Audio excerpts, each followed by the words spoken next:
2026年6月19号，新华社发了一篇文章，叫《三大改造：一场前所未有的深刻的社会变革》。他引用了习近平的话，说1953年到1956年的公私合营，为今天的中国式现代化提供了制度支撑和宝贵经验。但是就在1952年公私合营的前夜，一个曾经被毛泽东高度评价、主动寻求公私合营的企业家，在三反的压力当中服药自尽。当时的新华社给了他一个冷冰冰的标题：畏罪自杀。我们今天就沿着公私合营这个词来追踪这个企业家的完整故事。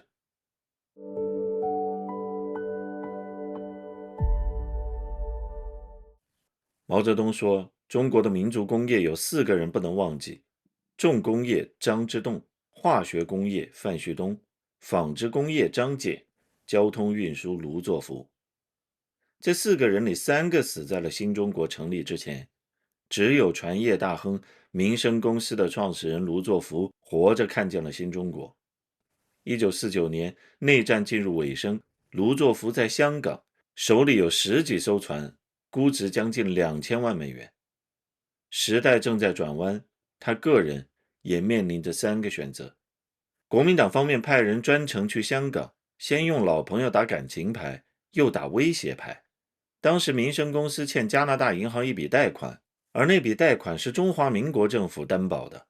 这个意思就相当明白了，你要么去台湾，要么呢，台湾方面不给担保，民生公司在香港的船就会被扣押。同时他的老朋友晏阳初建议他去美国暂住，说那边环境比较单纯，可以安心来写回忆录。而第三条路就是投奔新成立的中华人民共和国。最终，卢作孚选择了这一条。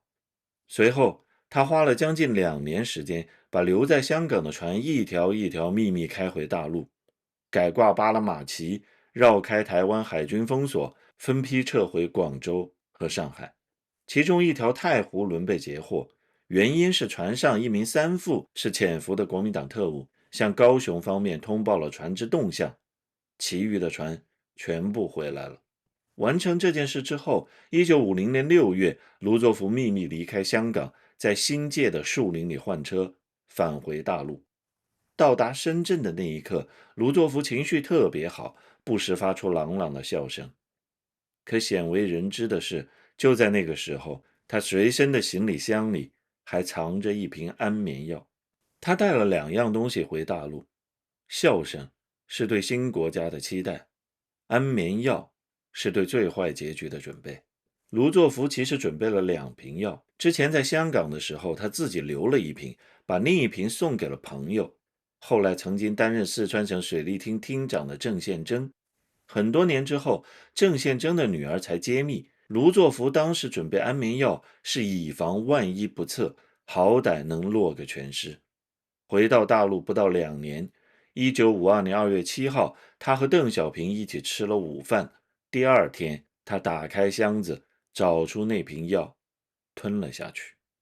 卢作孚1893年生于四川合川，父亲是走街串巷卖麻布的小贩，寒门子弟。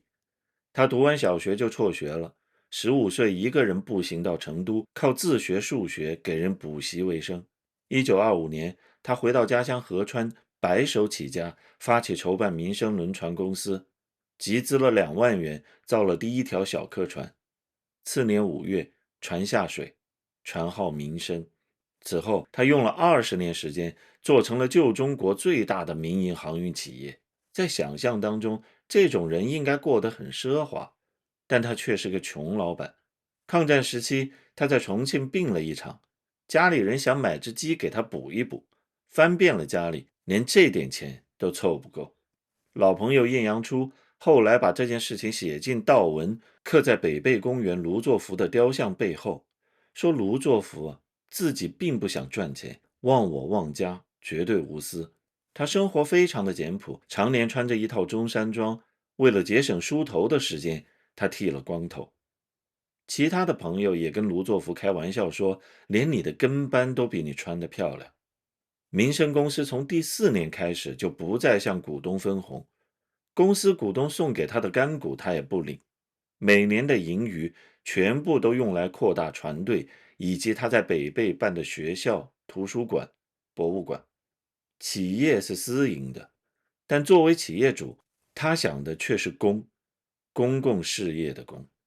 后来中共把它叫做资本家，可如果只用这么简单的标签，是根本理解不了他的。1938年10月，日军进犯，武汉失守，宜昌，长江边的一座小城，突然变成了中国最拥挤的地方。码头上堆着将近10万吨物资和机器设备，那是兵工厂、钢铁厂、航空工厂的全套家当。整个中国战时工业的命脉全部露天摆在那里。各家轮船公司的办公室里挤满了来交涉的人，有人要先运机器，有人要先运人员，所有人都在抢船。可真正的问题是，船不够，时间也不够。3万多人挤在街上等待过江，川江很快就要进入枯水期，水位一降，大船就走不了了。按正常的运力，把这些人和物全部运进四川需要1年。卢作孚当时召集宜昌所有的轮船公司开会，一晚上算出了一份40天的运输方案。最重要的设备直运重庆，次要的运到万州换船，更次要的运进三峡就卸，让船当天返回宜昌再装。每天早晨几条满载的船开出去，每天下午同样数量的空船回来再装，什么船装什么货，全部都由卢作孚亲自分配。就这样，所有轮船白天航行，夜间装卸，江面上灯火通明，号子声、起重机的轰鸣声、汽笛声交织在一起，而背景里是日本军机一次次的轰炸。40天后，3万多人全部撤出，器材也运出了2/3，而代价是民生公司有116名职工献出了生命，61人伤残。大公报的一位记者写道：中国的宜昌大撤退紧张程度与英国的敦刻尔克没有什么两样，或许还要更艰苦一些。有人跟卢作孚说，国家的战争开始了，民生公司的生命就要结束了。他却说，国家的战争开始了，民生公司的任务也就开始了。在卢作孚那里，企业不是一台私人赚钱的机器，到了国家危难的时候，它会像一个公共器官继续运转。这也是毛泽东高度赞扬他，国民党拼命招揽他的原因。可这样一个人，这样一个公司，在新中国又遭遇了什么呢？1950年春天，民生公司驻北京的代表主动向周恩来提出，民生公司要公私合营。到了1951年冬，卢作孚自己到了北京，要亲自和中央最后商定这件事儿。注意，他原来的意见不是保住私产，也不是只要贷款，而是希望中央同意把民生公司直接收归国有，比公私合营更彻底。他向周恩来一再恳切地提出这个愿望，但周恩来最终只同意考虑公私合营。卢作孚想要交出去的比国家愿意收下的还要多，为什么？现实是冰冷的。解放之后，民生公司亏损超过1000万元，欠债越滚越多，连工资都发不出来。公司欠加拿大银行的贷款，担保方是已经去了台湾的国民政府，这笔账新政府不接，没有人能接。一份档案里留着卢作孚的原话：民生现在的困难事实需要政府帮助太多，一个私营企业要求太多了，组成公私合营之后，性质不同，办法自别。换句话说，干脆换个身份，名正言顺。至于劳资纠纷，他甚至觉得换了性质就能自动减轻。更何况还有些证据让他感到有希望。那几年，毛泽东公开讲不要四面出击，不要树敌太多，要使民族资产阶级和知识分子当中的绝大多数不反对我们。而共同纲领当时相当于新中国的临时宪法，也写明了要公私兼顾，劳资两利。而卢作孚的几位老朋友也都已经在新政府里身居高位。民生公司的北京代表转述卢作孚当时的心情说，他痛恨着旧时代逼使他的精力时间浪费在应付环境的，比用在真正工作的还要多。他很兴奋今天的人民政府倾全力注重国家的建设。但还有另外一种声音。1960年，公家股份的代表张祥林回忆说，卢作孚之所以同意公私合营，一方面是本身的困难没有办法解决，想搞公私合营来装饰门面，以便不断取得政府的方便贷款；另一方面是想让政府派来的公股代表帮助解决他们解决不了的劳资纠纷。装饰门面，这是在公私合营完成，卢作孚死了8年之后，中共的代表给出的解释。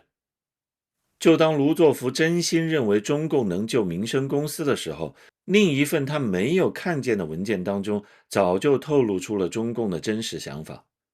民生公司党组第2次会议的记录当中写道，公股代表们采取了革命的两面手法，强调斗争艺术、策略之机密性，表面上对卢作孚还要表示尊重，以将民生公司这个知名企业做成一个让人心服的对中国资产阶级的改造样板。事实上，从这一刻开始，民生已经不只是一家公司，它成了一个试验场。三反运动，也就是反贪污、反浪费、反官僚主义，很快就压了上来。这是卢作孚始料未及的。1952年2月6号，明铎轮在长寿附近出了事儿。当时官方的定性是被特务有意识的破坏。卢作孚去了现场，站在江边很久，一句话没说。回来之后，他找业务处经理算2月份的收支情况，算完，一掌拍在桌上，叹了一口气，把门关了，来搞三反，搞了再开门。同一天，他在一场内部检讨会上做了一次自我检讨，说到一半，他停下来，哭了一会儿，才接着说下去。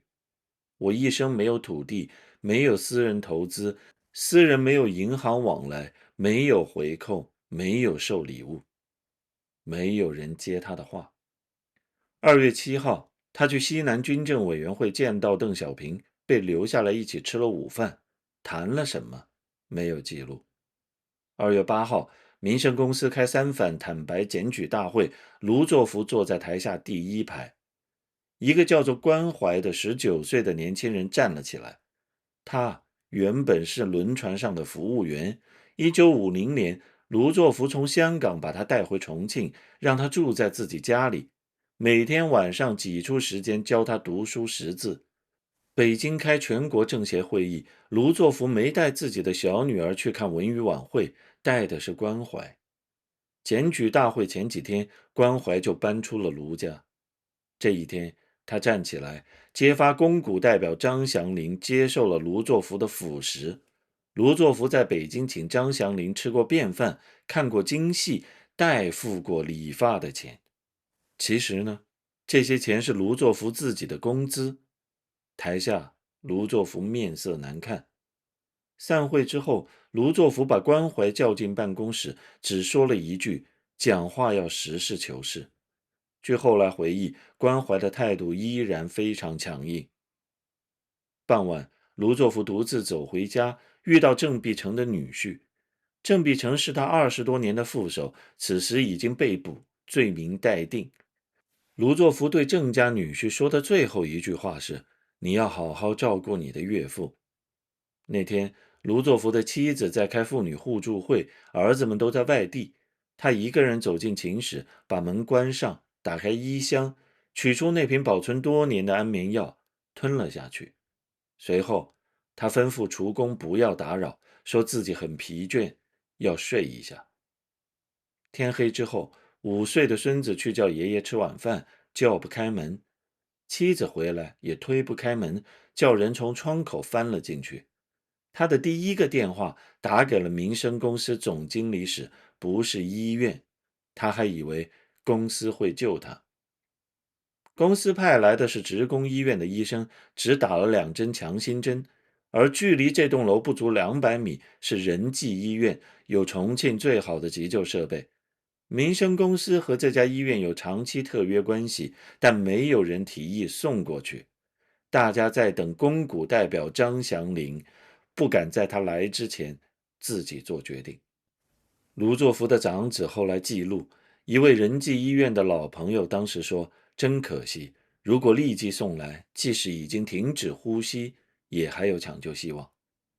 卢作孚留下了一张草纸，上面写了4行字：一、借用民生公司家具送还民生公司；二、民生公司股票交给国家；三、今后生活依靠儿女；四、西南军政委员会正章送还军政委员会。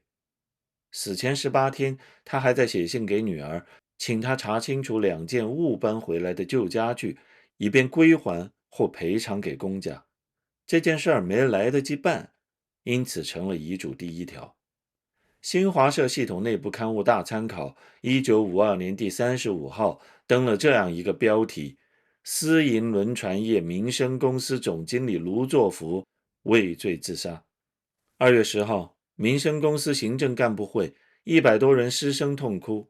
公司党组织向上级汇报说，这个会变成了一个哭丧会。2天后出殡，您就由民生号，也就是他创业时候的第1条船，渡过长江。码头上数百名职工默默排在2侧，没有人说话。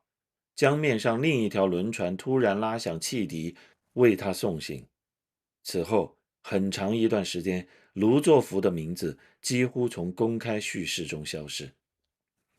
7个月后，1952年9月，民生公司正式公私合营，总经理一职原本定的是卢作孚本人。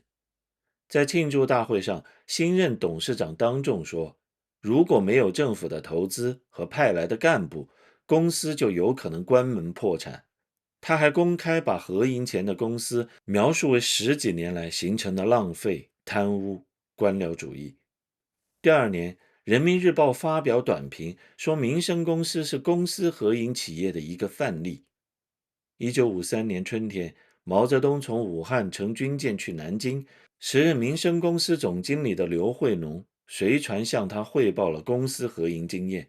毛泽东认为，这对其他私营企业的社会主义改造具有指导作用。又过了2年，中南海怀仁堂在一场关于资本主义工商业改造的会议上，刘惠农再次做了重点汇报。汇报当中，有干部提出疑虑，公私合营是没有立场，代表了资本家。毛泽东插话，带着点调侃的口气反问：你怕不怕代表资本家？中央领导最后给民生公司这场合营起了一个名字，叫无痛分娩法。那个时候，全国工商界都在密切注视着民生公司的命运。刘惠农自己后来写道，他们把合营后的民生公司当作测定政策风向的温度计。而最后温度如何呢？经历过公私合营风暴的企业主们冷暖自知。卢作孚主动选择公私合营，最后他没有死于私，而是死在了自己相信的公上。但是他相信的公和中共要的那个公根本不是一个意思。